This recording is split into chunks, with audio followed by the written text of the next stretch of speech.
Fort de cette organisation, le moment est donc venu de profiter pleinement de la programmation musicale de ce Dax Motor & Blues 2016, avec, en particulier, sa soirée de samedi. Lucas Madébos. Au festival Dax Motors Blues, il y a des motos mais aussi du blues. Quand vient le soir, plusieurs groupes français et d'ailleurs prennent part aux festivités. Parmi eux, les Red Beans and the Pepper Sauce ont lancé les premières notes musicales du samedi soir.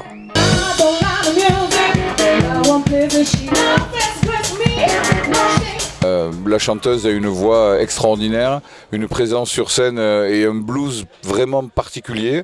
Moi j'ai eu envie de jouer mes propres compositions il y a à peu près 5-6 ans quand on a commencé. Donc j'ai contacté des gens que je connaissais de la scène blues et rock de l'Hérault. Et j'avais peur d'être un petit peu trop rock dans mes compositions et je trouvais qu'une voix féminine, même puissante, puisque Jess a quand même une voix assez puissante, mais ça fait quelque chose de plus...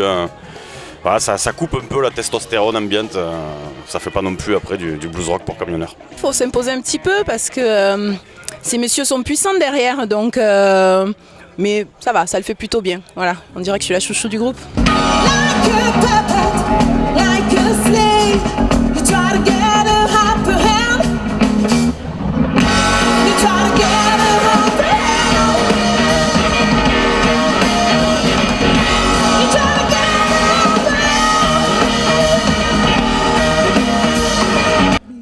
De Jesse Brooks and the Uptown Sound, un groupe venu tout droit des États-Unis. C'est là un registre totalement différent, c'est du blues allié à des cuivres avec des sons un peu plus soul, un peu plus funk. C'est vraiment un métissage totalement différent. On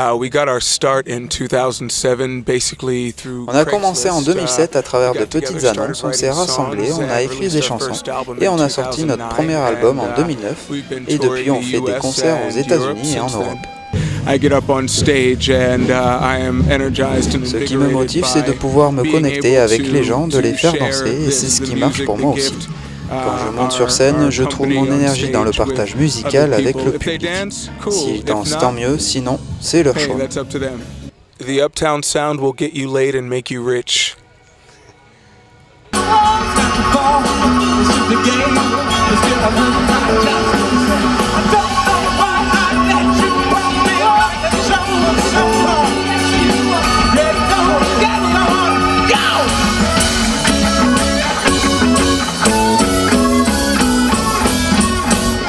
Une soirée qui s'est terminée par le groupe Jesus Volt, fondé en 98 et qui continue encore de fouler les scènes internationales.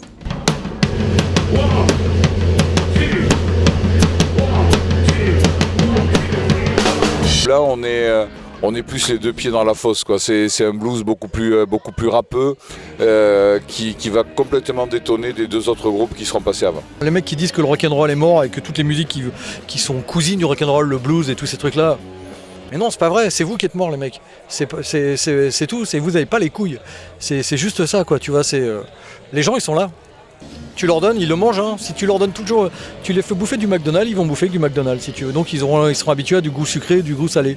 Mais quand tu leur donnes autre chose d'un coup, eh ben, ça réveille les papilles et puis tu vois, je dis pas qu'on est meilleur qu'un autre, hein, mais c'est juste que faut donner le choix aux gens. Jacques et Xavier ont toujours été des gros fans de hard rock 70s, ce qui n'était pas le cas avec l'ancienne section rythmique. Donc on tape un peu plus large que peut-être sur les albums précédents qui étaient plus blues, même si ça partait un petit peu parfois dans l'électro, avec des influences peut-être hip-hop, plus funk.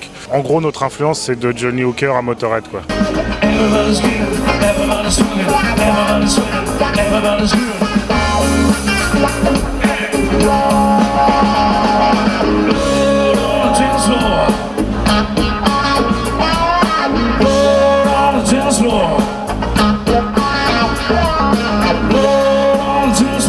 Trois groupes aux tonalités différentes qui ont su faire profiter aux festivaliers leurs performances scéniques et musicales.